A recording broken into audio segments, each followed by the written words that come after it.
Hello guys, welcome and welcome back to my channel. आज हम पढ़ेंगे अंतर्राष्ट्रीय व्यवस्था विश्वास निर्माण के। पहले ही हमने 3 प्रश्न कर लिए थे। आज हम इसका 4th प्रश्न करेंगे। शीत युद्ध का अंतर्राष्ट्रीय वातावरण पर क्या प्रभाव रहा। तो शीत युद्ध से कहीं अधिक भयंकर एक नए शीत युद्ध को जन्म दिया। शीत युद्ध के पश्चात शीत युद्ध के द्वारा ही एक नए शीत युद्ध का जन्म हुआ। इसने अंतर्राष्ट्रीय वातावरण को और अधिक उलझापूर्ण एवं विस्फोटक बना दिया। इसने शीत युद्ध से अंतर्राष्ट्रीय व्यवस्था का स्वरूप एवं भविष्य दोनों महाशक्तियों की नीतियां एक बार फिर अंतर्राष्ट्रीय व्यवस्था का स्वरूप एवं भविष्य दोनों महाशक्तियों की नीतियां एक बार फिर अंतर्राष्ट्रीय संबंधों का निर्धारक तत्व बन गई। निशस्त्रीकरण एवं शस्त्र नियंत्रण के कथित आदर्शों के विरुद्ध शस्त्र दौड़ ने जो शक्ति प्राप्त कर ली, उससे अंतर्राष्ट्रीय नीति एवं सुरक्षा को खतरा पैदा हो गया।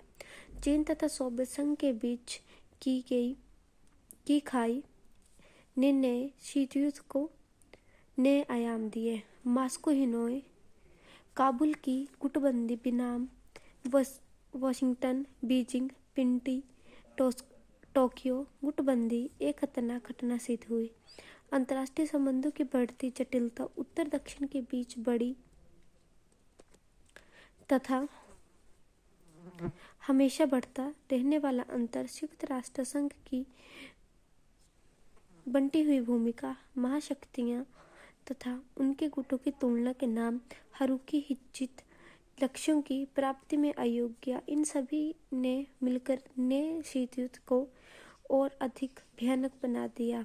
द्वितीय युग की शांति के बाद सारा विश्व इस नए शीत युद्ध से बहुत परेशान हो गया, लेकिन सौभाग्य से 1985 से 1987 के समय में विश्व राजनीति में एक नया रूप पैदा हो गया।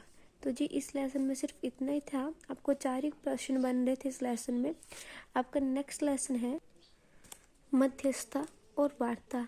आपको बुक में सिर्फ मध्यस्थता के बारे में ही बताया गया है, परंतु जो वार्ता पर है वो प्रश्न आपके बुक में उपलब्ध नहीं है और प्रश्न आता जरूर है वार्ता से। तो मैंने अपने प्रयासों से इन प्रश्नों को पूर्ण करने की पूरी कोशिश की है। वार्ता का क्या अर्थ है। अंतर्राष्ट्रीय राजनीति में किसी विवाद को निपटाने के लिए 2 पक्षों या 2 राष्ट्रों में की गई बातचीत को वार्ता कहते हैं। अंतर्राष्ट्रीय राजनीति में 2 पक्षों के बीच जब 2 राष्ट्र एक दूसरे से बात करते हैं तो उसको हम वार्ता कहते हैं। वार्ता के द्वारा समझौते करके संघर्ष को दूर रखने का प्रयास किया जाता है। वार्ता के द्वारा समझौतों करने का प्रयास किया जाता है। वार्ता जब वार्ता जो होती है वो बिना एजेंडे की होती है तो उसे अनौपचारिक वार्ता कहते हैं। और जब जो वार्ता होती है वो निर्धारित एजेंडे, मतलब कि इस वार्ता में हम क्या बात करेंगे क्या बात नहीं करेंगे, तो उसे औपचारिक वार्ता कहते हैं। नेक्स्ट है वार्ता के चरण। तैयारी। वार्ता का सबसे प्रथम चरण होता है तैयारी। इसमें एजेंडे के अधीन क्या क्या वार्ता की जाएगी, किन विषयों पर वार्ता की जाएगी, उस पर उसकी तैयारी की जाती है। नेक्स्ट है विचार विमर्श। वार्ता के मध्य क्या क्या विचार होंगे, किस बात पर विचार किया जाएगा और किस बात को अनदेखा किया जाएगा, उस पर विचार विमर्श किया जाता है। अपने लक्ष्यों को स्पष्ट करना। जब 2 देश वार्ता करते हैं तो वो दोनों अपने अपने लक्ष्यों को स्पष्ट करते हैं कि हम इस वार्ता से ये उम्मीद कर रहे हैं और हम इस वार्ता से ये उम्मीद कर रहे हैं। दोनों के लिए लाभदायक स्थिति या निर्णय पर पहुंचना। जब दोनों देश किसी लाभदायक स्थिति पर पहुंच जाते हैं, जो स्थिति दोनों देशों के लिए अच्छी होती है तथा जिससे दोनों देशों को मुनाफा होता है, तो उस स्थिति पर पहुंचना आवश्यक होता है।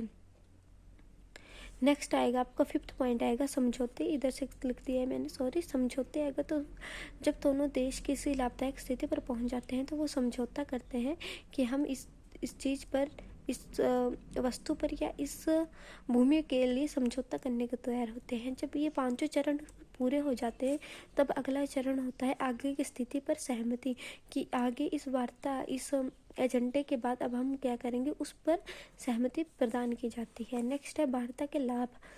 आमने सामने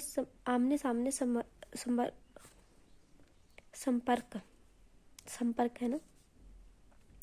जब दोनों देश एक दूसरे के आमने सामने बैठे होते हैं, वार्ता का सबसे बड़ा लाभ यह है कि दोनों देश आमने सामने बैठकर संपर्क कर पाते हैं। नेक्स्ट है आपसी समझ, सहयोग और विश्वास में वृद्धि। जब दोनों देश एक दूसरे के सामने बैठे होते हैं और बातचीत करते हैं तो उससे उन दोनों देशों में आपसी समझ, सहयोग और विश्वास में वृद्धि होती है।